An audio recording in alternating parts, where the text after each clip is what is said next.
Hey PittNaz family, I am Steve Enoch. For those of you who don't know, I'm the Media and Technology Director here at PittNaz, and I am joined today with Pastor Garrett. He is our youth pastor, but you are also filling in for the moment in our children's ministry to help get that back up and rolling. And so we're going to be talking today about the children's ministry that's kicking off this coming Sunday. That's right. And so we're excited about that, but we also just want to help answer any questions and help people kind of know what is going to be happening behind the scenes, what to expect when they show up. And so first and foremost, people are probably wondering, what are we asking of volunteers in the children's ministry? The first thing, of course, that we'll ask any volunteers across the board to do is to wear a mask. So if you see a volunteer working with any kid or children, they'll be wearing a mask. The second thing that we'll have them do is follow those hand washing techniques that they've probably seen in a commercial or on a billboard somewhere, and also to use Germ-X when it's available. We'll also ask them to sort of encourage social distancing, whatever classroom they're working in or helping in, and also we'll be taking their temperature before they even get started, before any kids show up, so that way if they do have a temperature or are showing any sorts of symptoms, we can make sure that they get replaced by someone else and that there's no exposure, potential sickness, anything like that. Right. So next, as parents start to show up with their kids and they're ready to check in their kids, can you talk about what that process is going to look like? Yeah, sure. So if you might notice that there are some pieces of black tape here in the children's lobby area, and that's just to help us social distance the best that we can. They're spaced apart to help families kind of know where to stand. Right. But the first thing that a parent who's bringing their kid into the check-in counter, you'll see that there's someone behind the counter, and they're there to help you check in your child. So you walk up to them, you give them maybe an updated phone number, the name of your child, a name tag will be printed out for you to rip off and put on the back of your child's shirt. And then as soon as your child is checked in, we'll take their temperature to see if they're running a fever, and if they are running a temperature, we'll ask that they not come to children's church, obviously. And there is a temperature place that we would ask for them, like the 100.4 range. If they're there or above that, we'll ask that child either be taken out of church or quarantined, whatever that might look like. And so pretty much we're just going to follow the USD 250 guidelines Right. that are out there for Right. schools. Just going to kind of piggyback off of that and follow those. The other thing I think people will notice who are normally or used to our process in the past, we're not doing self-check-in. And you Right. can talk about that a little bit. Right. And so you can see behind us, the check-in stations actually have a piece of like plexiglass Right. there to help create a little bit of a barrier between the person checking, the volunteer checking That's people right. in, and the parent. Right. And so you'll just step up to the counter and go through the process you talked Right. about. But we're not doing the self-check-in Exactly. right now to Right. kind of alleviate some of that touching. Right. So once the kids are checked in, Right. what does it look like behind the scenes? What's going on? Sure.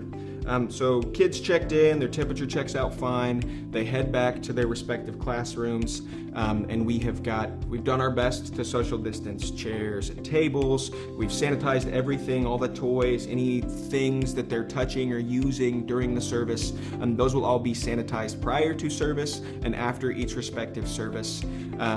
There's the social distancing, of course, volunteers encouraging that social distancing, and we're still going to teach a lesson. We're still going to do our best to provide that curriculum for them.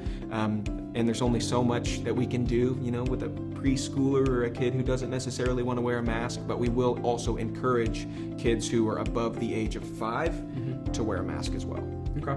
So now let's say a kid gets checked in. Sure. And about 10 or 15 minutes after they get checked in, they start to not feel well. Sure. What do we do in that case? Yeah.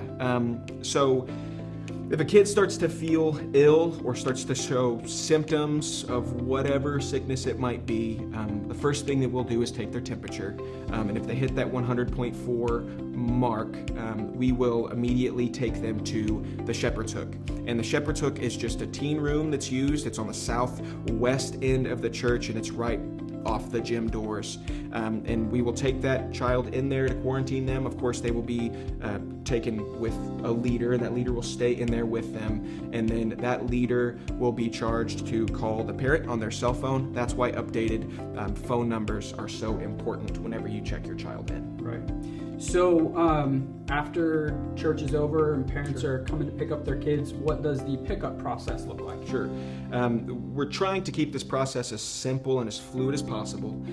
So what we're going to try to do is, depending on when service gets out, we will try to keep the kids in their respective classrooms, of course following the social distancing guidelines the best that they possibly can, or they will be lined up in the hallway waiting for their parents, and we've got pieces of tape in the hallway that will allow them to social distance there as well.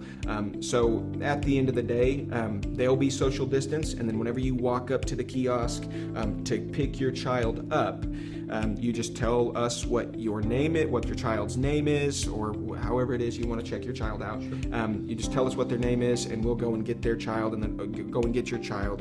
And then after you've given us that information, we've sent off for your kid whatever room that they're in. We just ask that you step out of the way a little bit, so that way other parents can start to check their kids out as well. Sure. And there's plenty of space in here Yes. for people to spread out. Yep. And then once you've picked up your kid, I know just because, like, especially in between services, there's going to be people coming to check their kids in, there's people checking their kids out. Right. And so we're just asking that once you pick up your kid or check in your kid, could be either or, Right. that you try to move out of the way so that there's more people. So either head into the worship center if you're here for church, or if you're done, head outside if you want to have a conversation or something like that. That way there's plenty of space in here for people, and we're not creating kind of a congested. Yeah, we want to keep away from the bottlenecks and the congestion as much as possible, just like before and after services for the main church service, right? So two things. First off, I think it's important for parents to realize and understand that we're just going to try to follow USD 250's policies. They've done a lot of work and research to try to figure out how to keep our kids safe, and so we're going to kind of piggyback off of that, and most people are familiar with that anyways. Second, pretty much everything we talked about, we're going to provide that. There'll probably be printouts at the check-in counter. Yes. It'll be online, so you can find a copy of that on the website as well. And then if people have any questions, what should they do? Sure. I think the best way to get questions answered, whatever they might be, is to contact the main office here at the church, because those people working the front desk, they run the whole place. They know who to point to, how to get your questions answered the best that they can, and the best that you need. So just contact the front office if you have any questions that need answered. Okay, well, I think that wraps it up. And so we just hope that you stay healthy, and we'll see you Sunday.